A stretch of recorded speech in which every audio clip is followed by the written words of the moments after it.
إن الحمد لله نحمده ونستعينه ونستغفره ونعوذ بالله من شرور أنفسنا ومن سيئات أعمالنا من يهده الله فلا مضل له ومن يضلل فلا هادي له وأشهد أن لا إله إلا الله وحده لا شريك له وأشهد أن محمدًا عبده ورسوله يا أيها الذين آمنوا اتقوا الله حق تقاته ولا تموتن إلا وأنتم مسلمون يا أيها الناس اتقوا ربكم الذي خلقكم من نفس واحدة وخلق منها زوجها وبث منهما رجالا كثيرا ونساء واتقوا الله الذي تساءلون به والأرحام إن الله كان عليكم رقيبا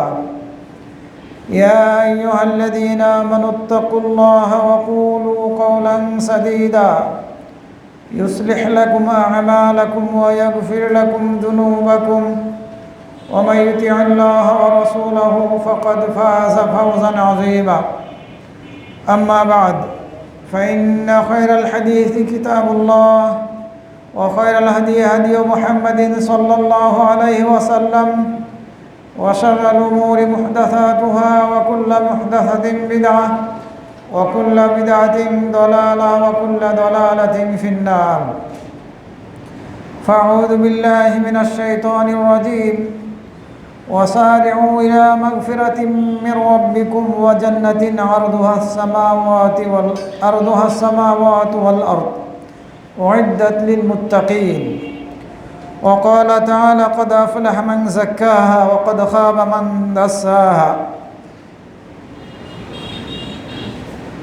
যাবতীয় প্রশংসা মহান রব্বুল আলামিনের জন্য অতঃপর সালাত ও সালাম পাঠ করছি নবী মুহাম্মদ সাল্লাল্লাহু আলাইহি ওয়াসাল্লাম এবং তার সকল অনুসারীদের প্রতি আল্লাহুম্মা সাল্লি আলাইহি ওয়া আলাইহিম। সম্মানিত উপস্থিতি, আমাদের মাঝে রমাদান মাস প্রায় শেষের পথে, আর মাত্র কয়েকটি দিন পরে আমাদের থেকে রমজান মাস বিদায় নেবে। এই মাস আমাদের জন্য সুযোগের মাস ছিল, কিন্তু আমরা হয়তো বা অনেকেই এই সুযোগ গ্রহণ করিনি। এখনও সুযোগ আছে, আমরা চাইলে ইচ্ছা করলে আমাদের গুনাহগুলোকে ক্ষমা করে নেওয়ার সুযোগ লাভ করতে পারি। এই সুযোগ আমাদের এখনও আছে। আমাদের থেকে এই সুযোগ যাতে হাতছাড়া না হয়ে যায়, এ ব্যাপারে আমাদেরকে সচেতন হতে হবে এবং সচেষ্ট হতে হবে। আল্লাহ রাব্বুল আলামিন আমাদের সবাইকে যাতে এই তৌফিক দান করেন ইনশাআল্লাহ। আল্লাহ রাব্বুল আলামিন সূরা আল ইমরানের 133 নম্বর আয়াতের মধ্যে নির্দেশ দিচ্ছেন, ওয়াসারিউ ইলা মাগফিরাতিম মির রাব্বিকুম ওয়া জান্নাতিন আরদুহাস সামাওয়াতু ওয়াল আরদু উইদ্দাত লিল মুত্তাকিন। আর তোমরা দ্রুত ধাবিত হও তোমাদের রবের পক্ষ থেকে ক্ষমার দিকে। সুযোগ আছে এখনও আমাদের গুনাহগুলো ক্ষমা করিয়ে নেওয়ার। আল্লাহ নির্দেশ দিচ্ছেন, তোমরা দ্রুত তোমাদের রবের পক্ষ থেকে ক্ষমার দিকে ধাবিত হও এবং জান্নাতের দিকে, যার পরিধি আসমানসমূহ এবং জমিনের সমান। এই জান্নাতের দিকে তোমরা ধাবিত হও, ক্ষমার দিকে এবং জান্নাতের দিকে, যে জান্নাতকে প্রস্তুত করে রাখা হয়েছে, তৈরি করে রাখা হয়েছে মুত্তাকিনদের জন্যে। আর এই রমজান মাসে আমাদের উপরে আল্লাহ রাব্বুল আলামিন সিয়ামকে ফরজ করেছেন মুত্তাকি হওয়ার জন্যে, তাকওয়া অর্জন করার জন্য, আমরা যাতে আল্লাহর নির্দেশগুলো মেনে চলতে পারি আর নিষেধগুলোকে বর্জন করতে পারি। তবে অবশ্যই এর ধারাবাহিকতা থাকতে হবে। আল্লাহ রাব্বুল আলামিন সূরা আশ-শামসের 9 এবং 10 নম্বর আয়াতের মধ্যে বলছেন, কদ আফলাহা মান যাক্কাহা ওয়া কদ খাবা মান দাসসাহা। সেই সফল কাম হয়েছে যে নিজ আত্মাকে পবিত্র করেছে। ইতিমধ্যেই আমাদের মাঝ থেকে আজ 25 রমজান অতীত হতে যাচ্ছে। আমরা অনেকেই হয়তো বা আমাদের আত্মাকে, মন মানসিকতাটাকে পবিত্র করতে সক্ষম হয়েছি, ক্ষমা প্রার্থনা করার মাধ্যমে, তওবা করার মাধ্যমে তাদের জন্য নিঃসন্দেহে সুসংবাদ। আর যারা আমরা এখনও নিজেদের আত্মাকে পবিত্র করতে সক্ষম হয়নি, আমাদের জন্যে দুর্ভাগ্য অপেক্ষা করছে। এ কথাই বলা হচ্ছে কদ আফলাহা মান যাক্কাহা, সেই সফল কাম হয়েছে যে নিজ আত্মাকে পবিত্র করেছে। ওয়াকাদ খাবা মান দাসসাহা, আর সেই ব্যর্থ হয়েছে যে নিজ আত্মাকে কলুষিত করেছে। আমরা আমাদের আত্মাগুলোকে কলুষিত অবস্থায় রাখতে চাই না। এই বাকি 4-5টি যে দিন আছে, এই রমজান মাসের 4-5টি দিনের মধ্যে নিজেদের অন্তরকে, মন মানসিকতাকে ইস্তিগফার এবং তওবা করার মাধ্যমে পবিত্র করে নেওয়ার চেষ্টা করব ইনশাআল্লাহ। সম্মানিত ভাইয়েরা, আমাদেরকে আল্লাহ রাব্বুল আলামিন মুসলিম না হয়ে মৃত্যুবরণ করতে নিষেধ করেছেন, যেটি খুতবার মধ্যে আমি আপনাদের সামনে পাঠ করেছি। সূরা আলী ইমরানের 102 নম্বর আয়াত। মুমিনদেরকে উদ্দেশ্য করে আল্লাহ রাব্বুল আলামিন এই আয়াতের মধ্যে বলছেন, হে ঈমানদাররা, ইত্তাকুল্লাহ হাক্কা তুকাতিহি, তোমরা যথাযথভাবে সত্যিকার অর্থে আল্লাহকে ভয় করো। আল্লাহকে ভয় করার অর্থই হচ্ছে তার নির্দেশ মেনে চলা আর নিষেধগুলোকে বর্জন করা। এরপরে বললেন, ওয়ালা তামুতুন্না ইল্লা ওয়া আনতুম মুসলিমুন, আর তোমরা মুসলিম না হয়ে মৃত্যুবরণ করো না। মুসলিম আমি তখনই যখন ইসলামের 5টি স্তম্ভ আমার আপনার জীবনে বাস্তবায়ন করতে সক্ষম হব। মুসলিম আমি তখনই যখন ইমানের যে রুকুনগুলো আছে, স্তম্ভগুলো আছে, এগুলোর উপরে বিশ্বাস স্থাপন করতে সক্ষম হব। সুতরাং আমরা কেউ চাই না মুসলিম না হয়ে মৃত্যুবরণ করতে।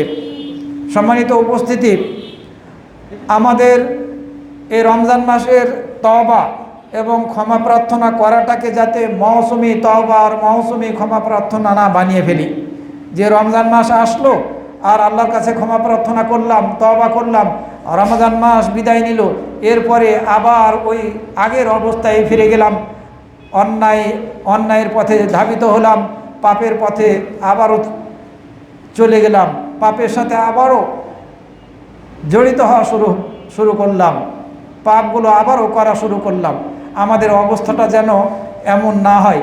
আমরা যদি আগের অবস্থায়, গুনাহ করার অবস্থায়, পাপ করার অবস্থার দিকে যেমনটি আল্লাহ না করুন কারো ক্ষেত্রে হয়তো বা ছিলাম এই রমজান মাসের আগে, সেদিকে যাতে আমরা রমজান মাসের পরে আবার ফিরে না যাই। যদি আমরা সেদিকেই ফিরে যাই, তাহলে কিন্তু সত্যিকার অর্থে আল্লাহ রাব্বুল আলামিনের সন্তুষ্টি লাভের উদ্দেশ্যে না করেছি তওবা আর না করেছি ইস্তিগফার, বরং এই তওবা ইস্তিগফারগুলো করেছি আমরা নাউযুবিল্লাহ মিন যালিক এই রমজান মাসের জন্য আল্লাহ রাব্বুল আলামিনের সন্তুষ্টি লাভের উদ্দেশ্যে করিনি। একটু ভাবতে হবে যে আল্লাহ রাব্বুল আলামিন আমাদের সবাইকে সৃষ্টি করেছেন শুধুমাত্র তার ইবাদত করার জন্যে। এই ইবাদতটা কি মৌসুমি ইবাদত? না, এই ইবাদতটি সারা জীবনের সাথে সম্পৃক্ত। মৃত্যু পর্যন্ত আমাদেরকে আল্লাহর ইবাদত করে যেতে হবে, তার নির্দেশগুলো মেনে চলতে হবে আর নিষেধগুলোকে বর্জন করতে হবে। আল্লাহর ভয়ে আমরা আমাদের মৃত্যু পর্যন্ত এই ইবাদত করা অব্যাহত রাখবো। মৌসুমি সিজনাল ইবাদতকারী আমরা হব না, যে রমজান মাস আসলো ইবাদত করলাম, রমজান মাস বিদায় নিল, আবার ইবাদত করা ছেড়ে দিলাম, তাহলে আল্লাহর জন্য ইবাদতকারী হব না, রমজান মাসের জন্য ইবাদতকারী হয়েছে, ইখলাস নেই এর মাঝে। সম্মানিত উপস্থিতি, আমরা যখন সফর করি, সফরে বের হয়ে যদি নির্দিষ্ট গন্তব্যস্থলে না যাই, পথিমধ্য থেকে আমরা যদি ফিরে আসি, এই যাওয়াটা বন্ধ করে দেই, তাহলে কিন্তু গন্তব্যস্থলে পৌঁছতে সক্ষম হব না। তো আমাদের এই পৃথিবীর জীবনটা হচ্ছে একটি মুসাফিরখানা, ক্ষণস্থায়ী জীবন। এই জীবনে আল্লাহ রাব্বুল আলামিন আমাদেরকে কিছু দায়িত্ব দিয়ে, কর্তব্য দিয়েও এই পৃথিবীতে প্রেরণ করেছেন, সৃষ্টি করেছেন কিছু কর্তব্য এবং দায়িত্ব দিয়ে। এই দায়িত্বগুলো যাতে আমাদের জীবনে আমরা বাস্তবায়ন করি এবং এর ধারাবাহিকতা মৃত্যু পর্যন্ত থাকতে হবে। আর তা না হলে আমাদের অবস্থা ওই মুসাফিরের মতো হবে, যে মুসাফির পথ চলা শুরু করলো কিন্তু সে ফিরে আসলো আর না হয় চলা বন্ধ করে দিল। আমরা এ ধরনের মুসলিম হতে চাই না।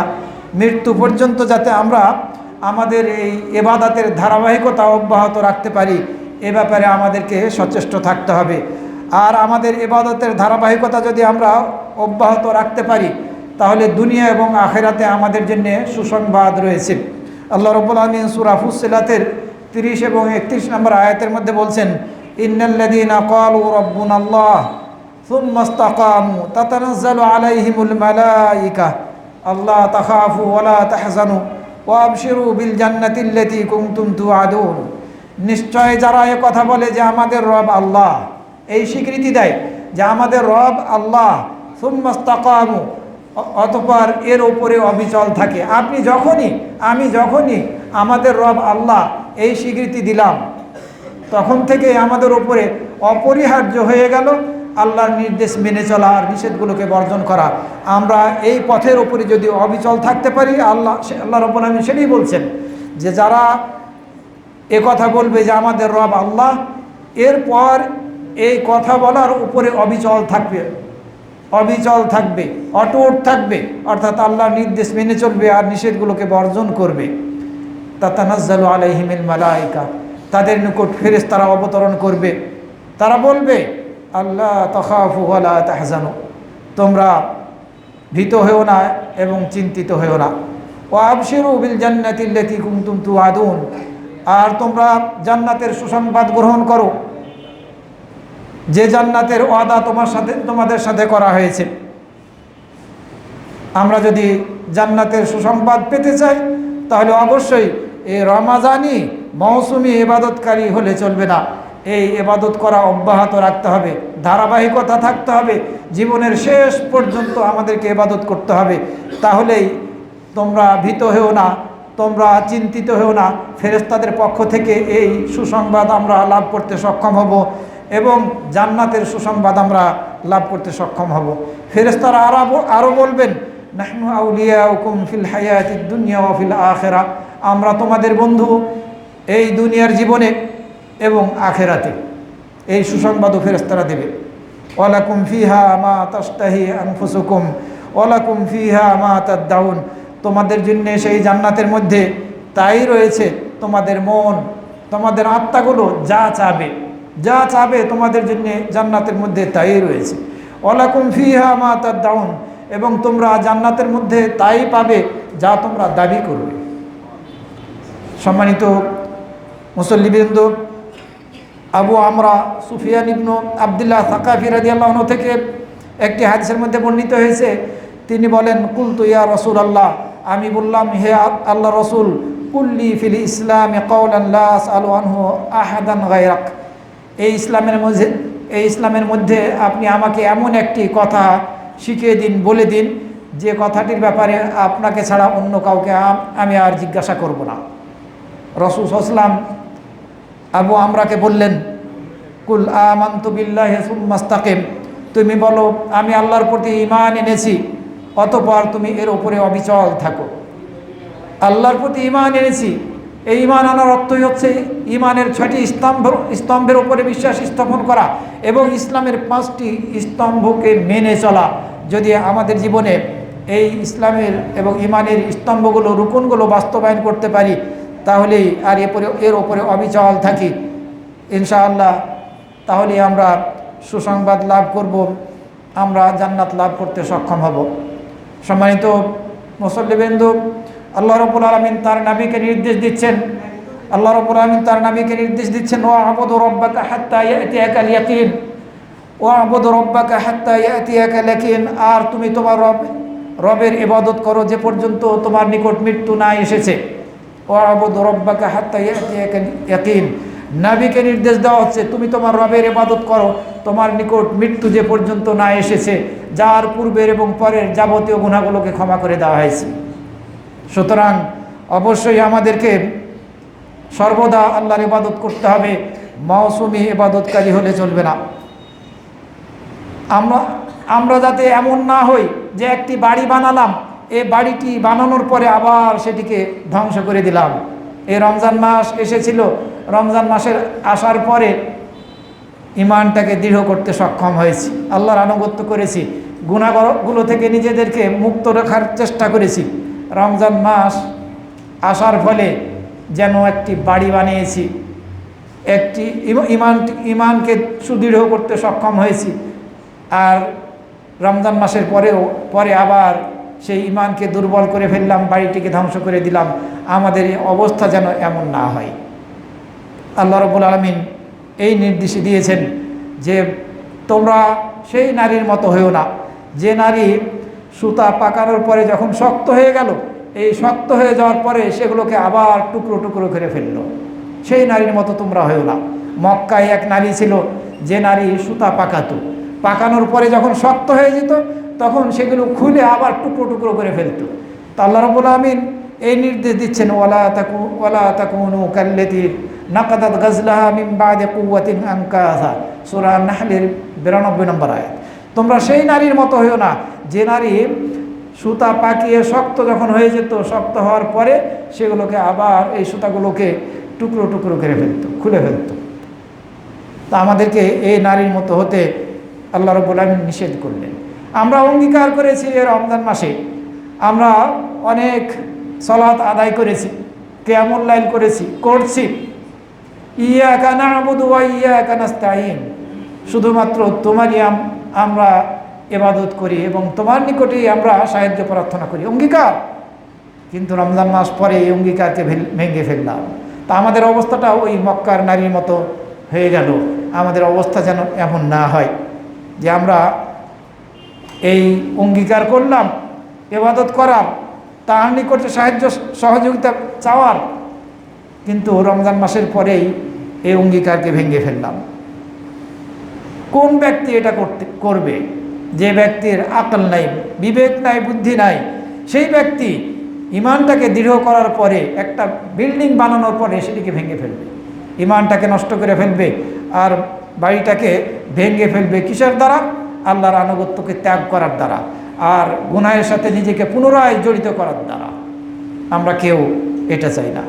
সম্মানিত মুসল্লিবৃন্দ, নবী সাল্লাল্লাহু আলাইহি সাল্লামের নির্দেশনা ছিল, হেদায়েত বাণী ছিল যে কেউ যদি কোনো আমল করে, সৎ আমল করে, সে আমলটা যেন সর্বদা করে, সামান্য হলেও সেই সৎ আমলটা যাতে সর্বদা করে। আয়েশা রাদিয়াল্লাহু আনহা থেকে বর্ণিত হয়েছে, তিনি বলেন, রাসূল সাল্লাল্লাহু আলাইহি সাল্লাম বলেছেন, আহাব্বুল আমালি ইলাল্লাহি আদওয়ামুহা ওয়া ইন কাল্লা, আল্লাহর নিকটে সর্বাপেক্ষা প্রিয় আমল হচ্ছে সেই আমলগুলো, যে আমলগুলো সর্বদা করা হয়, সেই আমলগুলোই আল্লাহর নিকটে সর্বাপেক্ষা প্রিয়। ওয়াইন কাল্লা, যদিও সেই আমল কম হয়। বর্ণনাকারী বলছেন, ওয়াকানাত আয়েশা রাদিয়াল্লাহু আনহা ইযা আমিলাতিল আমালা লাজিমাতহু, আয়েশা রাদিয়াল্লাহু আনহা যখন কোনো আমল করতেন তখন সেই আমলটাকে শক্ত করে ধারণ করতেন, ছেড়ে দিতেন না, সর্বদা করতেন। এ হাদিস মুসলিম শরীফের 1866 নম্বরে বর্ণিত হয়েছে।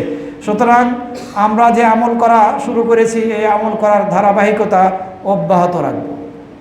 আয়েশা রাদিয়াল্লাহু আনহা অন্য হাদিসের মধ্যে বলছেন, রাসূল সাল্লাল্লাহু আলাইহি ওয়াসাল্লাম যখন কোনো আমল করতেন, ইযা আমিলা আমালান আসবাতাহু ওয়া কানা ইযা নামা মিনাল লাইলি আও মারিদা সাল্লা মিনান নাহারি ইসনাতাই আশারাতা রাকাআহ, রাওয়াহু মুসলিম। রাসূল সাল্লাল্লাহু আলাইহি ওয়াসাল্লাম যখন আমল করতেন সেই আমলটা সর্বদা করতেন। আর যখন তিনি রাতের বেলা ঘুমিয়ে যেতেন অথবা অসুস্থ থাকতেন, ঘুমিয়ে গেছেন, তাহাজ্জুদের সালাত, কিয়ামুল লাইলের সালাত আদায় করতে সক্ষম হননি, অথবা অসুস্থতার কারণে রাতের বেলা তাহাজ্জুদ অথবা কিয়ামুল লাইলের সালাত আদায় করতে সক্ষম হননি, দিনের বেলা 12 রাকাত আদায় করতেন, 11 রাকাতের জায়গায় 12 রাকাত আদায় করতেন। বিতর্কে জোড় বানিয়ে ফেলতেন। এটিই ছিল রাসূল সাল্লাল্লাহু আলাইহি ওয়াসাল্লামের সুন্নাহ। এই তাহাজ্জুদের সালাত, এই কিয়ামুল লাইলের সালাত অপরিহার্য নয়, ওয়াজিব নয়, তারপরেও রাসূল সাল্লাল্লাহু আলাইহি ওয়াসাল্লাম আদায় করতেন, ছেড়ে দিতেন না, কাজা করতেন। সুতরাং আমরা যদি তাহাজ্জুদের সালাত আদায় করে অভ্যস্ত হই আর কোনো কারণবশত হয়তো বা রাতের বেলা সেটি আদায় করতে সক্ষম হলাম না, দিনের বেলা এই ফজরের পর থেকে, সূর্য ওঠার পর থেকে জোহর পর্যন্ত এই সময়ের মধ্যে আদায় করে নিব। মুসলিম শরীফের 1629 নম্বর হাদিস। এছাড়া নবী সাল্লাল্লাহু আলাইহি ওয়াসাল্লাম অন্য হাদিসের মধ্যে বলেছেন, মান নামা আন হিজবিহি আও আন শাইইন মিনহু ফাকরাহু ফীমা বাইনা সলাতিল ফজর ওয়া সলাতিজ যুহর কুতিবা লাহু কাআন্নামা কারাহু মিনাল লাইল। কোনো ব্যক্তি যদি রাতের বেলা কিছু আমল করত, সে আমলগুলো করতে সক্ষম হলো না ঘুমিয়ে থাকার কারণে, কিছু আমল করতো, এই আমলগুলো করতে সক্ষম হলো না ঘুমিয়ে থাকার কারণে, অথবা এই হাদিসের মধ্যে অসুস্থতার কথা বলা হয়নি, অসুস্থতার কারণে সে যদি এই আমলগুলো ফজরের সলাতের পর থেকে জোহরের সলাতের পূর্ব পর্যন্ত এই সময়ের মধ্যে আদায় করে নেয়, তাহলে রাতের বেলা সে এই সলাত আদায় করলে যে নেকি পেত ওই নেকি তার জন্য লিখে দেওয়া হবে। মুসলিম শরীফের 1630 নম্বর হাদিস। এভাবে রাসূল সাল্লাল্লাহু আলাইহি ওয়াসাল্লাম আমাদেরকে উৎসাহিত করেছেন আমরা যে আমল করা শুরু করব, এই আমল যাতে অব্যাহত রাখি, আমল করাটা অব্যাহত রাখি, আমাদের এই আমলের মাঝে যাতে ধারাবাহিকতা থাকে। সম্মানিত উপস্থিতি, সৎ আমলগুলো অব্যাহতভাবে যদি আমরা করে যেতে পারি তাহলে এর অনেক ফজিলত বর্ণিত হয়েছে, অনেক উপকারিতা রয়েছে।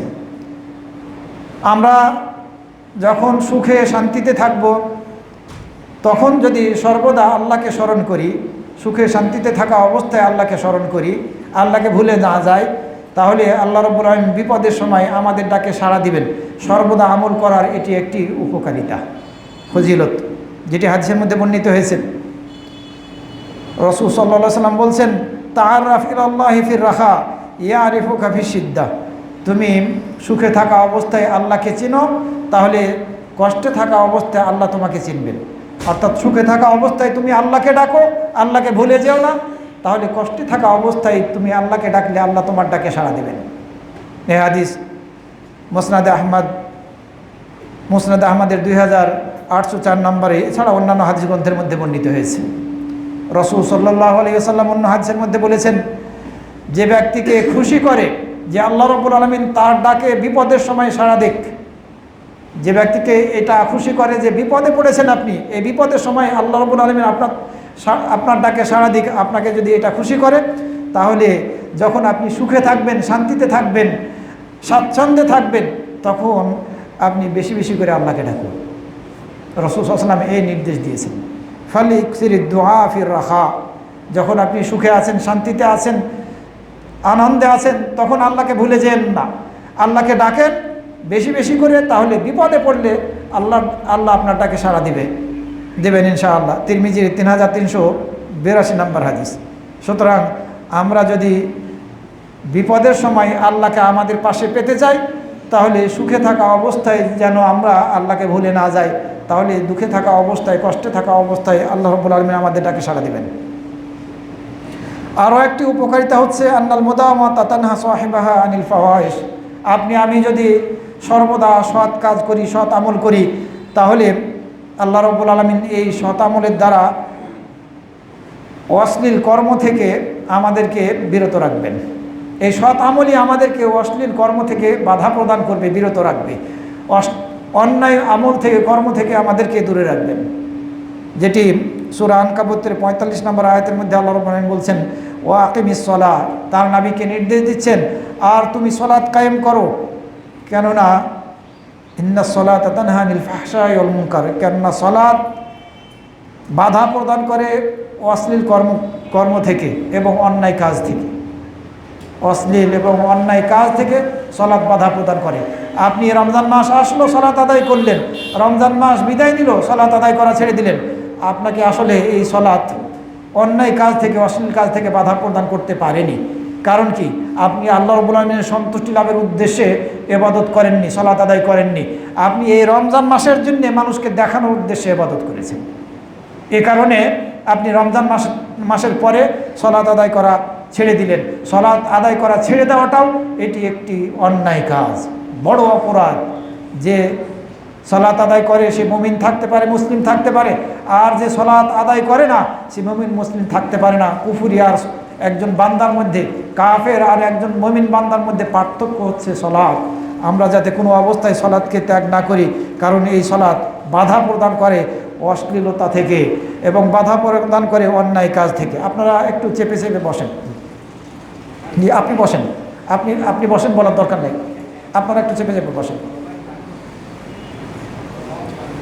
আবু হুরায়রা রাদিয়াল্লাহু আনহু থেকে বর্ণিত হয়েছে, তিনি বলেন, যা রাজুলুন ইলা নবী সাল্লাল্লাহু আলাইহি সাল্লাম, নবী সাল্লাল্লাহু আলাইহি সাল্লামের নিকটে আপনারা কেউ কিছু বলেন না, চুপ বসে থাকেন। মুসল্লিদের এই খুতবা চলা অবস্থায় কোনো কথা বলা ঠিক না। আপনারা বললেনও না কাউকে যে আপনারা এই সামনে এগিয়ে আসেন।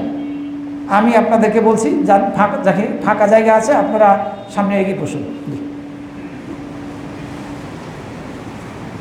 আবু হুরায়রা রাদিয়াল্লাহু আনহু থেকে বর্ণিত হয়েছে, তিনি বলেন, যা রাজুলুন ইলা নবী সাল্লাল্লাহু আলাইহি সাল্লাম, এক ব্যক্তি নবী সাল্লাল্লাহু আলাইহি সাল্লামের নিকটে আসলো, এসে বলল, ইন্না ফুলানান ইউসাল্লি বিল্লাইল, অমুক ব্যক্তি রাতে সালাত আদায় করে। ফায়দা আসবাহা সারাকা, কিন্তু সে যখন সকাল করে তখন চুরি করা শুরু করে, চুরি করে। রাতে সালাত আদায় করে আর সকাল যখন করে তখন চুরি করে। ক্বালা ইন্নাহু সায়ানহাহু মা তাকুল, রাসূল সাল্লাল্লাহু আলাইহি ওয়াসাল্লাম বললেন, তুমি যেটা বলছো সেটা তাকে এই চুরি করা থেকে বাধা প্রদান করবে। যদি সে সত্যিকার অর্থে রাতে সালাত আদায় করে তাহলে এই সালাতটাই তাকে এই চুরি করা থেকে বাধা প্রদান করবে। অন্য বর্ণনায় এসেছে, এই ব্যক্তি আবার রাসূল সাল্লাল্লাহু আলাইহি ওয়াসাল্লামকে এসে বলল, হে আল্লাহ রসুল, এই ব্যক্তি তো চুরি করা ছেড়ে দিয়েছে। সুতরাং আমাদেরকে সত্যিকার অর্থে সালাত আদায়কারী হতে হবে। রমাদান মাসে যেমনিভাবে সালাত আদায় করব, অনুরূপভাবে রমজান মাসের পরেও আরও একটি রমজান আসা পর্যন্ত এর ধারাবাহিকতা অব্যাহত রাখব। এ হাদিস বর্ণিত হয়েছে মুসনাদে আহমদের ৯৭৭৮ নম্বরে। অব্যাহতভাবে ইবাদত করার আরও একটি উপকারিতা হচ্ছে, আমরা যদি ইবাদত করাটা ধারাবাহিকভাবে অব্যাহত রাখতে পারি তাহলে আল্লাহ রাব্বুল আলামিনের ভালোবাসা আমরা লাভ করতে সক্ষম হব।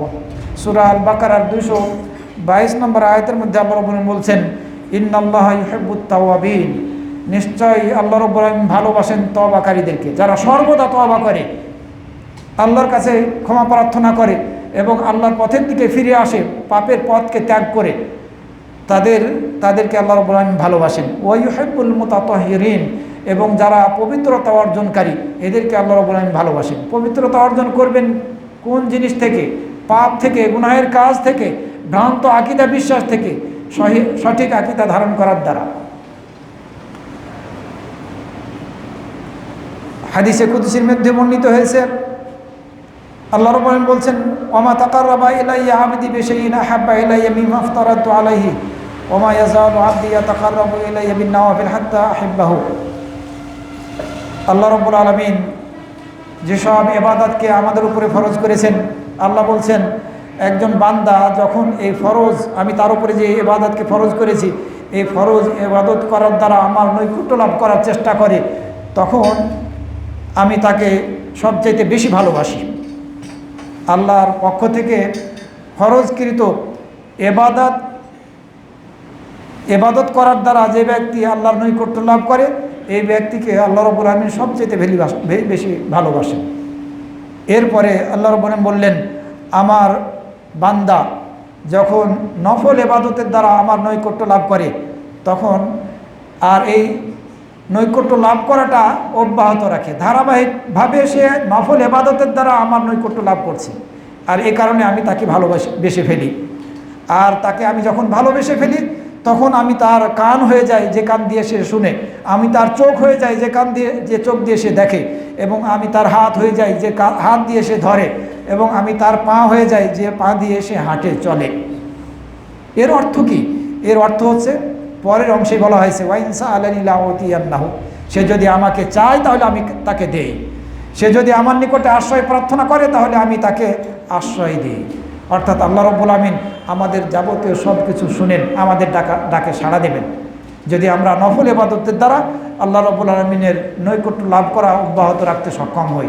রমজান মাসে হয়তো বা বেশি করে করলাম, রমজান মাসের পরে একেবারে ছেড়ে দিলাম না, বরং কি সক্ষম হলে কিছু কিছু করে যাতে আমরা করতে থাকি এই নফল ইবাদতগুলো, এ ব্যাপারে আমাদেরকে সচেষ্ট থাকতে হবে। এই নফল ইবাদতের দ্বারা আল্লাহ রাব্বুল আলামিনের নৈকট্য লাভ করার চেষ্টা করতে হবে, তাহলে আল্লাহ রাব্বুল আলামিন আমাদের ডাকে সাড়া দেবেন, আমরা যা চাবো তিনি আমাদেরকে দেবেন, আমরা তার নিকটে আশ্রয় প্রার্থনা করলে তিনি আমাদেরকে আশ্রয় দেবেন।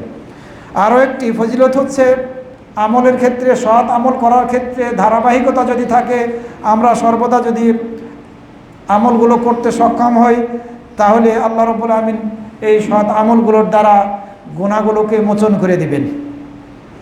এ ব্যাপারে অনেক দলিল আছে। আমি বুখারী এবং মুসলিম শরীফের একটি হাদিস আপনাদের সামনে উল্লেখ করতে চাচ্ছি, যেটি আবু হুরায়রা রাদিয়াল্লাহু আনহু থেকে বর্ণিত হয়েছে।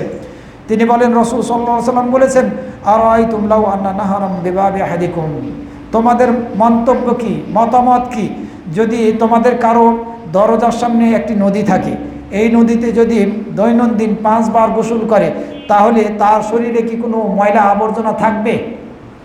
রাসূল সাল্লাল্লাহু আলাইহি ওয়াসাল্লাম জিজ্ঞাসা করলেন সাহাবীদেরকে। সাহাবীরা বললেন, না, কোনো ময়লা আবর্জনা থাকবে না, পরিষ্কার পরিচ্ছন্ন হয়ে যাবে। এরপর রাসূল সাল্লাল্লাহু আলাইহি ওয়াসাল্লাম বললেন, যালিকা ফাযালিকা মাসালুস সালাওয়াতিল খামস, এটি হচ্ছে 5 ওয়াক্ত সালাত। আমরা যদি 5 ওয়াক্ত সালাত আদায় করি, তাহলে পারে ওই 5 বার গোসল করলে যেমনিভাবে শরীরের মধ্যে কোনো ময়লা থাকে না, অনুরূপভাবে আমাদের শরীরের মধ্যে কোনো গুনাহ থাকবে না, আমাদের থেকে গুনাহগুলো মোচন হয়ে যাবে। এই কথাই বললেন আল্লাহ রাসূল সাল্লাল্লাহু আলাইহি ওয়াসাল্লাম, ইয়ামহুল্লাহু বিহিন্নাল খাতায়া, এই 5 ওয়াক্ত সালাতের দ্বারা গুনাহগুলোকে আল্লাহ রাব্বুল আলামিন মোচন করে দেবেন। সুতরাং এই সালাত আদায় করা এই রমজান মাসে শুরু করেছি, এর ধারাবাহিকতা অব্যাহত রাখতে হবে। যে কোনো পরিস্থিতিতে আমরা সালাত ত্যাগ করব না। যদি সত্যিকার অর্থে নিজেরা মুসলিম বলে নিজেদেরকে দাবি করি, আর মুসলিম অবস্থায় আমরা মৃত্যুবরণ করতে চাই। বুখারী শরীফের 528 এবং মুসলিম শরীফের 1554 নম্বর হাদিস। ছোট ছোট অনেক আমল আছে, যে ছোট আমলগুলোর দ্বারা গুনাহগুলো আল্লাহ রাব্বুল আলামিন ক্ষমা করিয়ে দেন। উযু করার দ্বারা গুনাহ ক্ষমা করানো যায়, আবার কিছু জিকিরের দ্বারা গুনাহ ক্ষমা করানো যায়। যেমন কোনো ব্যক্তি যদি দিনে 100 বার সুবহানাল্লাহি ওয়া বিহামদিহি এই জিকিরটা করে 100 বার, তাহলে আল্লাহ রাব্বুল আলামিন সমুদ্রের ফেনা পরিমাণ যদি গুনাহ থাকে এই ব্যক্তির, তাহলেও তার গুনাহগুলোকে মোচন করে দেবেন। এ ধরনের বহু আমল আছে। এই আমলগুলো যাতে আমরা নফল আমল, এই আমলগুলো যদি আমরা অব্যাহত করতে পারি এবং এর ধারাবাহিকতা অব্যাহত রাখতে পারি, তাহলে ইনশাআল্লাহ আমরা এই উপকারগুলো লাভ করতে সক্ষম হব। সৎ আমল আমরা করছি এবং এই সৎ আমলের ধারাবাহিকতা যদি আমরা অব্যাহত রাখতে পারি, তাহলে কিয়ামতের দিন আমাদের হিসাব নিকাশগুলো হালকা হয়ে যাবে এবং আল্লাহ রাব্বুল আলামিন কিয়ামতের দিন আমাদেরকে ছাড় দিয়ে দিবেন। কিভাবে? হুযায়ফা এবং আবু মাসউদ রাদিয়াল্লাহু আনহুমা থেকে একটি হাদিস বর্ণিত হয়েছে। হুযায়ফা রাদিয়াল্লাহু আনহু বললেন, রাজুলুন লাকিয়া রাব্বাহু, এক ব্যক্তি তার রবের সাথে মিলিত হলো। রাসূল সাল্লাল্লাহু আলাইহি ওয়াসাল্লাম থেকে বর্ণিত হাদিস। হুযায়ফা রাদিয়াল্লাহু আনহু বর্ণনা করছেন যে এক ব্যক্তি তার রবের সাথে মিলিত হলো।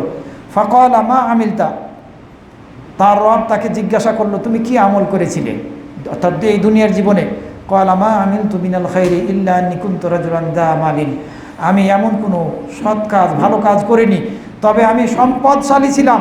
ফাকুনতু উতালিবু বিহিন নাস, আমি সম্পদশালী ছিলাম, আমি ব্যবসা বাণিজ্য করতাম, আমি মানুষের নিকট থেকে আমার দেনা পাওনাগুলো চাইতাম। ফাকুনতু আকবালুল মাইসুর, যারা সচ্ছল তাদের থেকে গ্রহণ করতাম, যারা সক্ষম সচ্ছল তাদের থেকে গ্রহণ করতাম। ও আতাজাওয়াজু আনিল মাসুর, যারা অসচ্ছল, কষ্টে আছে, বিপদে আছে, তাদেরকে ছাড় দিয়ে দিতাম, মাফ করে দিতাম। এই একটি ভালো কাজ আমি আমার জীবনে করেছি। আমি দেখছি না এই ভালো কাজ ছাড়া আর কিছু। যারা সচ্ছল তাদের থেকে আমি নিতাম, গ্রহণ করতাম, আর যারা অসচ্ছল তাদেরকে ছাড় দিয়ে দিতাম, মাফ করে দিতাম। আল্লাহ রাব্বুল আমিন নির্দেশ দেবেন, ফাকালা তাজাওয়াজু আন আবদি, তোমরা আমার বান্দাকে ক্ষমা করে দাও, ছাড় দিয়ে দাও। এ হাদিস মুসলিম শরীফের মধ্যে বর্ণিত হয়েছে। এছাড়া অন্য বর্ণনায় এসেছে, নবী সাল্লাল্লাহু আলাইহি ওয়াসাল্লাম বলেছেন, মা তারাজুলুন, এক ব্যক্তি মারা গেল। ফাকিল আলাহু, তাকে বলা হলো, কুনতু উবাইউন নাস, অর্থাৎ তাকে জিজ্ঞাসা করা হলো যে তুমি কি আমল করেছিলে? তো সে বলল, আমি মানুষের সাথে ব্যবসা বাণিজ্য করতাম, যারা সচ্ছল তাদের থেকে নিতাম, আর যারা সচ্ছল তাদেরকে ঢিল দিতাম, আর যারা অসচ্ছল তাদের জন্য হালকা করে দিতাম। অর্থাৎ সচ্ছল হলেও যদি সে সময় চাই তো তাকে ঠিক আছে একটু পরেই দিয়ে, আর যারা অসচ্ছল তাদের জন্য হালকা করে দিতাম। হালকা করে দেওয়ার অর্থ মাফ করে দেওয়া হতে পারে, আবার হালকা করে দেওয়ার অর্থ হতে পারে যে কিছু কমিয়ে দেওয়া। ঠিক আছে, আপনার কাছে এত আমি পাই, পাওনাদার আমি, আপনি কমিয়ে আপনাকে এত দিতে হবে, আপনি এটা দিলেই চলবে।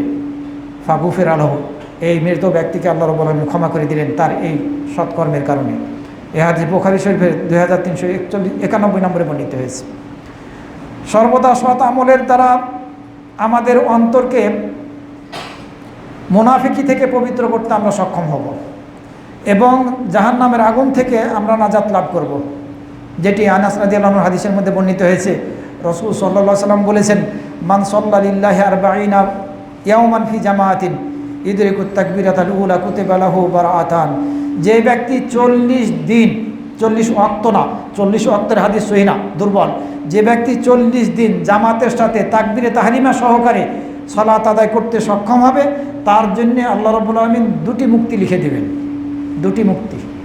যে ব্যক্তি 40 দিন, 40 ওয়াক্ত নয়, 40 দিন জামাতের সাথে তাকবীরে তাহরিমা সহ, আপনি তাকবীরে তাহরিমা পেলেন জামাতে, এভাবে 40 দিন প্রত্যেক দিন 5 ওয়াক্ত করে সালাত আদায় করতে যদি আপনি সক্ষম হন, তাহলে আপনার জন্য 2টি মুক্তি, বারাআতুম মিনান নার, জাহান্নামের আগুন থেকে মুক্তি, ও বারাআতুম মিনান নিফাক, এবং মুনাফিকি থেকে মুক্তি। এই ফজিলত বর্ণিত হয়েছে তিরমিজি 241 নম্বর হাদিস। সম্মানিত মুসল্লিবৃন্দ, যদি আমরা সর্বদা সৎ আমল করা অব্যাহত রাখতে পারি, তাহলে পারে এই সৎ আমলগুলো আমাদের জান্নাতে প্রবেশের কারণ হবে। আল্লাহ রাব্বুল আমিন সূরা আল মাআরিজের মধ্যে বলছেন, আল্লাযীনা হুম আলা সালাতিহিম দায়িমুন, যারা তাদের সালাত সর্বদা আদায় করে, নামাজ সর্বদা আদায় করে। সূরা মাআরিজের 23 নম্বর আয়াত। এই সূরা মাআরিজের 34 এবং 35 নম্বর আয়াতের মধ্যে আরও বলছেন আল্লাহ রাব্বুল আমিন, আল্লাযীনা হুম আলা সালাতিহিম ইউহাফিজুন, আর যারা তাদের সালাতকে হেফাজত করে। হেফাজত করার অর্থই হচ্ছে সর্বদা আদায় করা। উলাইকা ফি জান্নাতিম মুকরামুন, তারা মর্যাদা সম্পন্ন জান্নাতে প্রবেশ করার সুযোগ লাভ করবে, তারাই জান্নাতি। এই সুসংবাদ আল্লাহ রাব্বুল আমিন আমাদেরকে দিয়েছেন। এছাড়া সূরা আল মুমিনুনের মধ্যে আল্লাহ রাব্বুল আমিন বলছেন, ওয়াল্লাযীনা হুম আলা সালাতিহিম ইউহাফিজুন, আর যারা তাদের সফল কাম মুমিন কারা, তাদের বৈশিষ্ট্য বর্ণনা করা হয়েছে আয়াতগুলোর মধ্যে। এগুলোর মধ্যে একটি বৈশিষ্ট্য হচ্ছে ওয়াল্লাযীনা হুম আলা সালাতিহিম ইউহাফিজুন, আর যারা তাদের সালাতকে হেফাজত করে। উলাইকা হুমুল ওয়ারিসুন, তারাই হচ্ছে উত্তরাধিকারী। আল্লাযীনা ইয়ারসুনাল ফিরদাউসা হুম ফিহা খালিদুন, যারা জান্নাতুল ফিরদাউসের উত্তরাধিকারী হবে।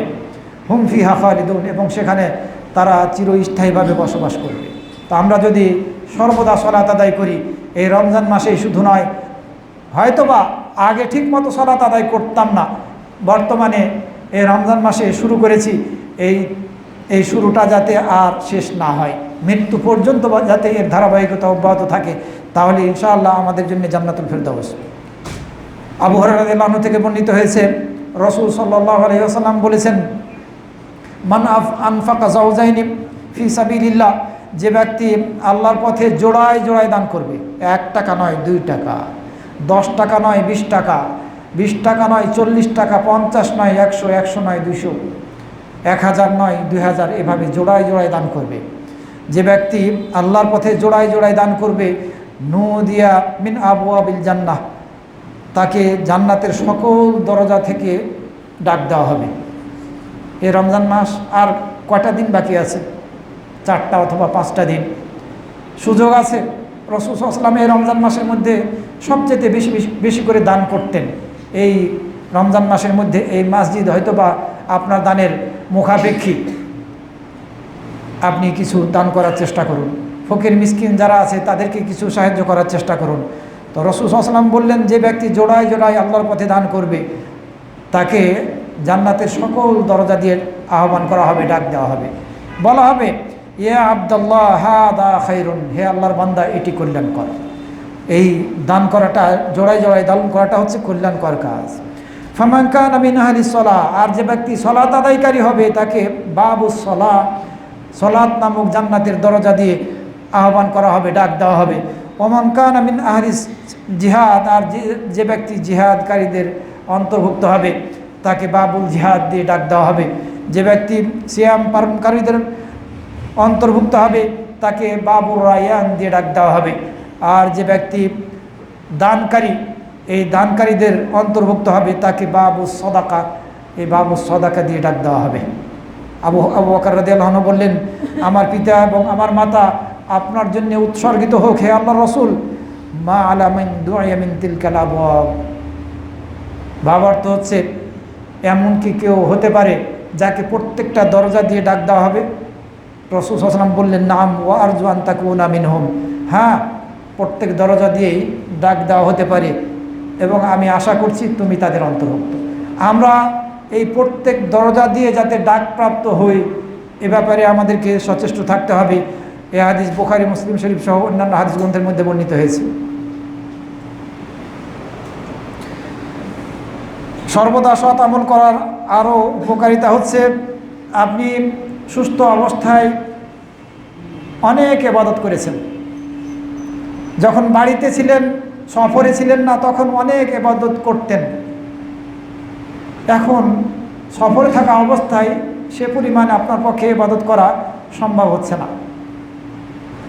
আপনি অসুস্থ আছেন, এই অসুস্থ থাকা অবস্থায় সুস্থ থাকাকালীন যে পরিমাণে ইবাদত করেছেন সে পরিমাণে ইবাদত করা সম্ভব হচ্ছে না, কিন্তু এর পরেও আপনি সমপরিমাণ নেকি লাভ করবেন। আপনি সুস্থ থাকা অবস্থায় তাহাজ্জুদের সালাত আদায় করতেন, এখন অসুস্থ হয়ে গিয়েছেন, ওষুধ খেতে হয়, ঘুম চলে আসে, আপনি আর রাতে জাগতে পারেন না, বা আপনার পক্ষে এই রাতের সালাত আদায় করাই আর সম্ভব হচ্ছে না, কোনোভাবেই সম্ভব হচ্ছে না। আপনি ওই যখন সালাত আদায় করেছেন তাহাজ্জুদের ওই পরিমাণ নেকি পেতে থাকবেন। আবু মুসা আল-আশআরী রাদিয়াল্লাহু আনহু বারবার বলতেন, বারবার বলতেন, রাসূল সাল্লাল্লাহু আলাইহি ওয়াসাল্লাম বলেছেন, ইযা মারিদাল আবদু আও সাফারা, যখন কোনো বান্দা অসুস্থ হয়ে পড়ে অথবা যখন সফর করে, কুতিবা লাহু মিসলু মা কানা ইয়ামালু মুকিমান সহিহান, তখন তার জন্য সেই পরিমাণ নেকি লিখে দেওয়া হয় যে পরিমাণ নেকি সে লাভ করত সৎ আমল করার দ্বারা বাড়িতে থাকা অবস্থায়, মুকিম অবস্থায় এবং সুস্থ থাকা অবস্থায়। এই হাদিস বুখারী শরীফের 2996 নম্বরে বর্ণিত হয়েছে। আয়েশা রাদিয়াল্লাহু আনহা থেকে অন্য হাদিসের মধ্যে বর্ণিত হয়েছে, রাসূল সাল্লাল্লাহু আলাইহি ওয়াসাল্লাম বলেছেন, মা মিন ইমরিন তাকুনু লাহু সালাতুম বিলাইলিন ফাগালাবাহু আলাইহা নাওম, কোনো ব্যক্তির রাতের সালাত ছিল, সে আদায় করত, কিন্তু ঘুম এসে পড়েছিল, সে রাতের সালাতটি আদায় করতে সক্ষম হয়নি। কাতাবাল্লাহু লাহু আজরা সালাতিহি, যদিও সে রাতে সেই সালাতটি আদায় করতে সক্ষম হয়নি, তবুও তার জন্য সেই সালাতের নেকি লিখে দেওয়া হবে। ওয়া কানা নাওমুহু সাদাকা আলাইহি, আর তার এই ঘুমটা তার জন্য সাদাকা হিসাবে গণ্য হবে। সুতরাং এ ধরনের ফজিলত পেতে হলে আমাদেরকে সর্বদা সুস্থ থাকা অবস্থায় আল্লাহকে স্মরণ করতে হবে, তার ইবাদত করতে হবে, তাহলে অসুস্থ থাকা অবস্থায় ওই একই নেকি আমরা লাভ করতে সক্ষম হব, যদিও আমরা সালাত আদায় করতে সক্ষম না হই, যেমনটি আগের হাদিস থেকে আমরা জেনেছি। সম্মানিত মুসল্লিবৃন্দ, কিয়ামতের দিন যদি আল্লাহর ছায়াতলে আমরা আল্লাহর আরশের ছায়াতলে ছায়া লাভ করতে চাই, তাহলে আমাদেরকে সর্বদা সতামল করার চেষ্টা করতে হবে। খুব সুপরিচিত হাদিস, আপনারা এই হাদিস সম্পর্কে জানেন। 7 শ্রেণীর লোককে আল্লাহ রাব্বুল আলামিন কিয়ামতের দিন তার ছায়াতলে ছায়া দান করবেন। এই 7 শ্রেণীর মধ্যে এক শ্রেণী হচ্ছে আল ইমামুল আদিল, ন্যায়পরায়ণ ইমাম। সেই ইমাম, ন্যায়পরায়ণ নেতা, সে নিম্ন পর্যায় থেকে ওই রাষ্ট্রীয় পর্যায়ের যে লেভেলেরই নেতা হোক না কেন, যদি ন্যায়পরায়ণ হয় তাহলে আল্লাহ রাব্বুল আলামিন তাকে কিয়ামতের দিন তার ছায়াতলে আশ্রয় দান করবেন। এবং সেই যুবক যে তার রবের ইবাদতে নিজেকে ব্যস্ত রাখে, এবং সেই বান্দা, সেই ব্যক্তি যে ব্যক্তি তার অন্তরকে মসজিদের সাথে ঝুলন্ত রাখে, কখন সালাতের সময় হবে আর আমি সালাতের জন্য মসজিদে ছুটে যাব। আর সেই যে দুই ব্যক্তি আল্লাহর সন্তুষ্টি লাভের উদ্দেশ্যে পরস্পরকে ভালোবাসে, আল্লাহর সন্তুষ্টি লাভের উদ্দেশ্যে যখন একে অপর থেকে বিচ্ছিন্ন হয়, এই দুই ব্যক্তি আল্লাহর আরশের ছায়াতলে ছায়া লাভ করবে। এবং সেই ব্যক্তি, সেই পুরুষ, সেই যুবক যে ব্যক্তি একজন সুন্দরী সম্ভ্রান্ত পরিবারের নারী ডাক দিচ্ছে ব্যভিচার করার জন্য, জেনা করার জন্যে, কিন্তু সে বলছে ইন্নী আখাফুল্লাহ, আমি আল্লাহকে ভয় করি, এ আল্লাহর আরশের ছায়াতলে ছায়া লাভ করবে। এবং সেই ব্যক্তি যে ব্যক্তি দান করছে তার ডান হাত দিয়ে, কিন্তু তার বাম হাত জানছে না, গোপনে দান করছে, এই ব্যক্তি আল্লাহর আরশের ছায়াতলে ছায়া লাভ করবে। এবং সেই ব্যক্তি যে ব্যক্তি একাকিত্বে কাঁদে এবং তার চোখ দিয়ে অশ্রু ঝরায়, এই ব্যক্তি আল্লাহর আরশের ছায়াতলে ছায়া লাভ করবে কিয়ামতের দিন। আমাদের আমলের ক্ষেত্রে যদি ধারাবাহিকতা থাকে, তাহলেই আমরা এই ফজিলতগুলো লাভ করতে সক্ষম হব। সাহায্য চাইতে হবে আল্লাহর কাছে, আমরা যাতে আমাদের আমলের ক্ষেত্রে, সৎ আমল করার ক্ষেত্রে ধারাবাহিকতা অব্যাহত রাখতে পারি। রাসূল সাল্লাল্লাহু আলাইহি ওয়াসাল্লাম সাহায্য চাইতেন, আল্লাহুম্মা ইন্নী আলা যিকরিকা ওয়া শুকরিকা ওয়া হুসনি ইবাদাতিক। হে আল্লাহ, তুমি আমাকে তোমাকে স্মরণ করার ব্যাপারে সাহায্য করো, তোমার শুকরিয়া আদায় করার ব্যাপারে সাহায্য করো, তোমার সুন্দরভাবে ইবাদত করার ব্যাপারে সাহায্য করো। রাসূল সাল্লাল্লাহু আলাইহি ওয়াসাল্লাম সাহায্য চাইতেন, সুতরাং আমাদেরকেও সাহায্য চাইতে হবে। আল্লাহুম্মা ইন্নী আলা যিকরিকা ওয়া শুকরিকা ওয়া হুসনি ইবাদাতিক। আবার রাসূল সাল্লাল্লাহু আলাইহি ওয়াসাল্লাম আব্দুল্লাহ ইবনে আমর রাদিয়াল্লাহু আনহুকে নির্দেশ দিলেন, হে আব্দুল্লাহ ইবনে আমর, লা তাকুন মিসলা ফুলানিন, তুমি অমুক ব্যক্তির মতো হয়েও না। কানা ইয়াকুমুল লাইল, সে রাতের বেলা কিয়ামুল লাইল করত। ফাতারাকা কিয়ামাল লাইল, কিন্তু কিয়ামুল লাইল করা ছেড়ে দিল। বুখারী এবং মুসলিম শরীফের হাদিস। করতো কিন্তু ছেড়ে দিল, তুমি ওই ব্যক্তির মতো হয়েও না। আমরা যাতে সেরকম না হই যে রমজান মাস আসলো, সালাত আদায় করা শুরু করলাম, বিভিন্ন ধরনের ইবাদত করলাম, রমজান মাস বিদায় নিল, আমরা নিজেদেরকে সেই ইবাদতগুলো থেকে বের করে নিয়ে আসলাম, পাপের পথে চলা শুরু করলাম, অন্যায়ভাবে হারাম পথ বেছে নিলাম উপার্জনের ক্ষেত্রে, এমনটি অবস্থা আমাদের যাতে না হয়।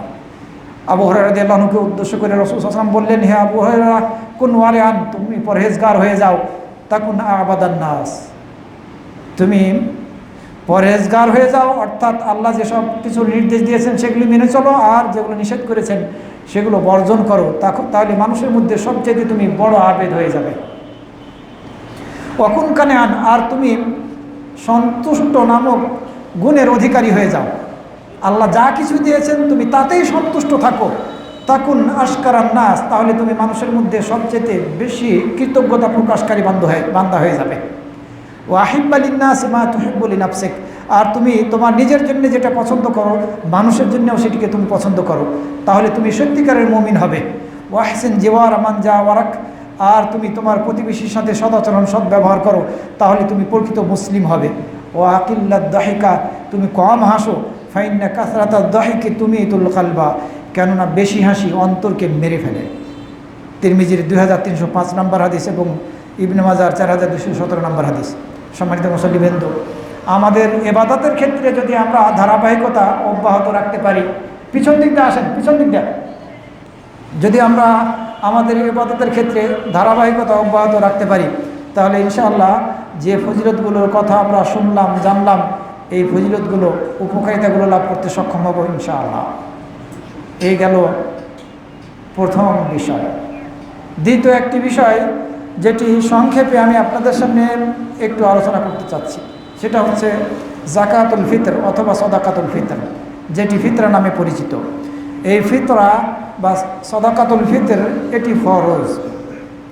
আব্দুল্লাহ ইবনে উমর রাদিয়াল্লাহু আনহু থেকে বর্ণিত হয়েছে, তিনি বলেন রাসূল সাল্লাল্লাহু আলাইহি ওয়াসাল্লাম ফরজ করেছেন। তিনি তার নিজের পক্ষ থেকে ফরজ করেননি, আল্লাহ নির্দেশ দিয়েছেন তাই ফরজ করেছেন। ফারাদা রাসূলুল্লাহ সাল্লাল্লাহু আলাইহি ওয়াসাল্লাম যাকাতুল ফিতর, যাকাতুল ফিতরকে রাসূল সাল্লাল্লাহু আলাইহি ওয়াসাল্লাম ফরজ করেছেন। এক সা খেজুর থেকে, অথবা এক সা জব, অথবা এক সা অন্যান্য খাদ্যদ্রব্যের কথা বলা হয়েছে, পনির, এরপরে কিশমিশ, এসব কিছু থেকে একসা দেওয়ার কথা বলেছেন। এই বিধান আল্লাহ রাব্বুল পক্ষ থেকে দেওয়া হয়েছে। যাকাতুল ফিতর আমাদেরকে আদায় করতে হবে। রমজান মাসের শেষ দিন সূর্য অস্ত যাওয়ার পরে যদি কোনো ব্যক্তি মারা যায়, তাহলে এই ব্যক্তিরও যাকাতুল ফিতর আদায় করতে হবে। আর সূর্য অস্ত যাওয়ার কয়েক মিনিট আগেও যদি সে মারা যায়, তাহলে তার যাকাতুল ফিতর লাগবে না। কেউ যদি সূর্য অস্তের 2 মিনিট আগেও জন্মগ্রহণ করে, 1 মিনিট আগেও জন্মগ্রহণ করে, তাহলে তার যাকাতুল ফিতর দিতে হবে। আর সূর্য অস্তের 1 মিনিট 2 মিনিট পরে যদি জন্মগ্রহণ করে, তাহলে তার যাকাতুল ফিতর দিতে হবে না। এই যাকাতুল ফিতর আদায় করাটা হচ্ছে ফরজ, ওয়াজিব। প্রত্যেক মুসলিম তার পরিবারের সকল সদস্যের পক্ষ থেকে যাকাতুল ফিতর আদায় করবে। ঈদের সালাত আদায় করতে যাওয়ার পূর্বেই এই যাকাতুল ফিতর আদায় করে দিতে হবে। যারা ফকির মিসকিন আছে তাদের নিকটে পৌঁছে দিতে হবে। এটাই হচ্ছে সুন্নাহ। আব্দুল্লাহ ইবনে উমর রাদিয়াল্লাহু আনহু উনি এই ঈদুল ফিতরের 1 দিন অথবা 2 দিন আগেই এই যাকাতুল ফিতর আদায় করে দিতেন। আবু দাউদের 1609 নম্বর হাদিস। সুতরাং আপনি যদি ঈদুল ফিতর আসার একদিন 2 দিন আগে জাকাতুল ফিতরটা ফকির মিসকিনদের নিকট পৌঁছে দিতে সক্ষম হয়, তাহলে আমরা সেটি করার চেষ্টা করব। আব্দুল্লাহ ইবনে ওমর রাদিয়াল্লাহু আনহু বলছেন, আমার আনা রাসূলুল্লাহ সাল্লাল্লাহু আলাইহি ওয়াসাল্লাম বিযাকাতিল ফিতর, রাসূল সাল্লাল্লাহু আলাইহি ওয়াসাল্লাম আমাদেরকে জাকাতুল ফিতর আদায় করার নির্দেশ দিয়েছেন। ঈদের সালাত আদায় করার জন্যে লোকজন যখন বের হয় এর আগেই আমাদেরকে আদায় করে দেওয়ার নির্দেশ দিয়েছেন। আর তিনি নিজে একদিন অথবা 2 দিন আগেই জাকাতুল ফিতর আদায় করতেন। আবু দাউদের 1610 নম্বর হাদিস। আমরা কোন জিনিসের দ্বারা কোন খাদ্যদ্রব্যের দ্বারা জাকাতুল ফিতর আদায় করব? খেজুর, গম, জব, কিশমিশ, পনির, আমাদের যেহেতু প্রধান খাদ্য চাল, এই চাল দিয়েও বা আটা দিয়েও আমরা জাকাতুল ফিতর আদায় করতে পারি। আমরা আদায় করার চেষ্টা করবো ইনশাআল্লাহ। আবু সাঈদ খুদরী রাদিয়াল্লাহু আনহু থেকে বর্ণিত হয়েছে, তিনি বলেন, কুন্না নুখরিজু ইয়াউমাল ফিতরি ফি আহদিন নবী সাল্লাল্লাহু আলাইহি ওয়াসাল্লাম মিন তাআমিন। আমরা ঈদুল ফিতরের দিন নবী সাল্লাল্লাহু আলাইহি ওয়াসাল্লামের যুগে 1 সা খাদ্য দিতাম। পয়েন্টটা খুব গুরুত্বপূর্ণ। 1 সা খাদ্য দিতাম। ক্বালা আবু সাঈদ ওয়া কানা তুআমুনা, আবু সাঈদ রাদিয়াল্লাহু আনহু বলছেন যে আমাদের সে সময়ে খাদ্য ছিল জব, শাইর ওয়া জাবিব, কিশমিশ, ওয়াল আকিদ, পনির, ওয়াত তামর এবং খেজুর। সেই সময়ের খাদ্য ছিল এগুলো। খাদ্য থেকে তারা ফিতরা দিয়েছেন, জাকাতুল ফিতর আদায় করেছেন। বুখারী শরীফের 1510 নম্বর হাদিস। এছাড়া আবু সাঈদ খুদরী রাদিয়াল্লাহু আনহু বলছেন, কুন্না নুখরিজু ইয কানা ফিনা রাসূলুল্লাহ সাল্লাল্লাহু আলাইহি ওয়াসাল্লাম জাকাতুল ফিতর। আমরা জাকাতুল ফিতর বের করতাম আমাদের মাঝে যখন রাসূল সাল্লাল্লাহু আলাইহি ওয়াসাল্লাম ছিলেন সে সময়ে, ছোটদের পক্ষ থেকে, বড়দের পক্ষ থেকে, স্বাধীন ব্যক্তির পক্ষ থেকে এবং দাসের পক্ষ থেকে, 1 সা খাদ্যদ্রব্য থেকে, অথবা 1 সা পনির থেকে, অথবা 1 সা জব থেকে, অথবা 1 সা খেজুর থেকে, অথবা 1 সা কিশমিশ থেকে। ফালাম নাজাল নুখরিজু, আমরা এভাবেই বের করতাম খাদ্যদ্রব্য থেকে জাকাতুল ফিতর আমরা আদায় করতাম। হাত্তা কাদিমা মুআবিয়া, এরপরে মুআবিয়া রাদিয়াল্লাহু আনহু আসলেন হজ করার উদ্দেশ্যে অথবা উমরা করার উদ্দেশ্যে, অর্থাৎ মক্কায় আসলেন। তিনি লোকদের সামনে মিম্বারে উঠে ঘোষণা করলেন, ফাকানা ফীমা কাল্লামা বিহিন নাস। আবু সাঈদ খুদরী রাদিয়াল্লাহু আনহু বলছেন যে মুআবিয়া রাদিয়াল্লাহু আনহু যে সব কিছু বললেন খুতবার মধ্যে, এর মধ্যে একটি পয়েন্ট ছিল যে আমি মনে করি এই শাম দেশের সামরা নামক স্থানের অর্ধশা 2 মুদ, অর্থাৎ অর্ধশা গম এই মক্কার 1 সা খেজুরের সমান মূল্যের দিক দিয়ে। উনি এটা প্রথম হিসাব করলেন। শাম দেশের সামরা নামক স্থানের গম এই মক্কার 1 সা খেজুরের সমান মূল্যের দিক দিয়ে সমান, এই হিসাব করলেন। উনি বুঝাতে চাইলেন যদি শাম দেশীয় সামরা নামক গম দিয়ে কেউ সাদাকাতুল ফিতর আদায় করে তাহলে অর্ধশা 2 মুদ সাদাকাতুল ফিতর দিয়ে দিলে হয়ে যাবে, এটি উনি বুঝাতে চাইলেন। এই টাকার সাথে মিল দিয়ে হিসাব তখনই শুরু হলো। রাসূল সাল্লাল্লাহু আলাইহি ওয়াসাল্লামের যুগেও ছিল না, আবু বকর, ওমর, উসমান, আলী রাদিয়াল্লাহু আনহুর যুগেও ছিল না, মুআবিয়া রাদিয়াল্লাহু আনহুর যুগে শুরু হলো। কেউ যদি অর্ধশা গম দিয়ে সাদাকাতুল ফিতর আদায় করতে চান তাহলে পরে ওই শাম দেশীয় সামরা নামক স্থানের গম হতে হবে, আপনার এই এলাকার গম হলে চলবে না। কিন্তু এটি লোকেরা গ্রহণ করে ফেলেছে, যেটি আবু সাঈদ খুদরী রাদিয়াল্লাহু আনহু হাদিসের মধ্যে বলেছিলেন, ফাআম্মানা ফাআখাযান নাসু বিযালিকা। মুআবিয়া রাদিয়াল্লাহু আনহু ওই কথা লোকেরা গ্রহণ করলো, কিন্তু ফাআম্মানা, কিন্তু আমি এটি গ্রহণ করলাম না। যতদিন বেঁচে থাকবো আমি খাদ্যদ্রব্য দিয়ে এবং 1 সা দিয়েই আমি ফিতরা আদায় করব। আসলে খাদ্যদ্রব্য দিয়ে ফিতরা আদায় করার ক্ষেত্রে কোনো প্রকার মতভেদ নেই। কোনো মাযহাবে বলা হয়নি যে খাদ্যদ্রব্য দিয়ে ফিতরা দেওয়া যাবে না, সব মাযহাবে বলা হয়েছে। কিন্তু টাকা দিয়ে ফিতরা দেওয়ার ব্যাপারে বিশাল মতভেদ, 3টা মতামত আছে। এক মত অনুযায়ী, 3 মাযহাবের মত অনুযায়ী এই টাকা দিয়ে ফিতরা দিলে ওই ফিতরা নাজায়েজ, দেওয়াই জায়েজ নেই। 3 মাযহাব, হাম্বলি, শাফিঈ এবং মালিকি মাযহাবে। আর হানাফি মাযহাবে বলা হয়েছে টাকা দিয়ে ফিতরা দেওয়া যাবে। আরেকটা মাযহাব হচ্ছে যে জরুরতের কারণে যদি প্রয়োজনের তাগিদে টাকা দিয়ে, মূল্য দিয়ে ফিতরা দেওয়া হয় তাহলে জায়েজ হতে পারে, উপায় নাই। টাকা ছাড়া খাদ্যদ্রব্য দিয়ে ফিতরা দেওয়ার কোনো সুযোগই নেই সে সময়, এটি 3য় মতামত। যদি এরকম অবস্থা হয় তাহলে বিষয়টা ভিন্ন, কিন্তু ঢালাওভাবে টাকা দিয়ে ফিতরা দেওয়াটা এটা প্রশ্নবোধক। আমি বলছি না হারাম, কিন্তু যদি ফিতরাটা না হয়, যেমনটি 3 মাযহাবের লোকেরা বলেছেন যে ফিতরাই দেওয়াটা জায়েজই নাই, অনেক আলেম ওলামারা বলেছেন যে ফিতরাই আদায়ই হবে না, তো যদি আদায়টা না হয় তাহলে তো আমাদেরকে ঠেকা থাকতে হবে এই ফরজ আদায় করার ক্ষেত্রে। যদি আদায় না হয় তাহলে তো বিপদে পড়তে হবে। সুতরাং আমরা খাদ্যদ্রব্য দিয়ে দেওয়ার চেষ্টা করব। আমি বলছি না যারা আপনারা হয়তোবা টাকা দিয়ে থাকেন, আমি বলছি না যে আপনার জন্য হারাম। যদিও 3 মাযহাবে বলা হয়েছে এটা নাজায়েজ, নাজায়েজের অর্থ কি? হারাম, দেওয়া যাবে না। তো সুতরাং বিতর্কের দিকে না গিয়ে আমরা দ্রব্য দিয়ে যাকাতুল ফিতর আদায় করব, যে ব্যাপারে কোনো মতভেদ নেই। হানাফি মাযহাবেও বলা হয়েছে খাদ্যদ্রব্য দিয়ে দেওয়া যাবে, অন্য সব মাযহাবে বলা হয়েছে খাদ্যদ্রব্য দিয়ে দেওয়া যাবে। অর্থাৎ এটা মতভেদহীন মাসআলা। আমরা এই মতভেদহীন মাসআলাটা গ্রহণ করার চেষ্টা করব, এই ফতোয়াটা গ্রহণ করার চেষ্টা করব। বিতর্ক যেটার ব্যাপারে আছে সেটাকে ছেড়ে দেওয়ার চেষ্টা করব ইনশাআল্লাহ। শুধু এটা আবু সাঈদ খুদরি রাদিয়াল্লাহু আনহু থেকে বর্ণিত হয়নি, আব্দুল্লাহ ইবনে উমর রাদিয়াল্লাহু আনহু থেকেও বর্ণিত হয়েছে। তিনি বলেন রাসূল সাল্লাল্লাহু আলাইহি ওয়াসাল্লাম যাকাতুল ফিতর আদায় করার নির্দেশ দিয়েছেন 1 সা খেজুর থেকে অথবা 1 সা জব থেকে। এরপরে আব্দুল্লাহ ইবনে উমর রাদিয়াল্লাহু আনহু বলছেন যে ফাজা আলান নাস উইদ লাহু মুদ্দাইন মিন হিন্তা, কিন্তু লোকেরা এই 2 মুদ অর্ধ সা গমকে ওই 1 সা খেজুরের সমান বানিয়ে ফেলেছে। লোকেরা এটা বানিয়ে ফেলেছে। এটা মুসলিম শরীফের মধ্যে বর্ণিত হয়েছে এবং বুখারী শরীফের মধ্যে বর্ণিত হয়েছে। তবে 1 সা অর্ধ সা না দিয়ে 1 সা দেওয়াটাই নিঃসন্দেহে সঠিক, সহিহ সুন্নাহ। এই যাকাতুল ফিতর আদায় করার উদ্দেশ্য কি? যাকাতুল ফিতর আদায় করার উদ্দেশ্য হচ্ছে 2টি।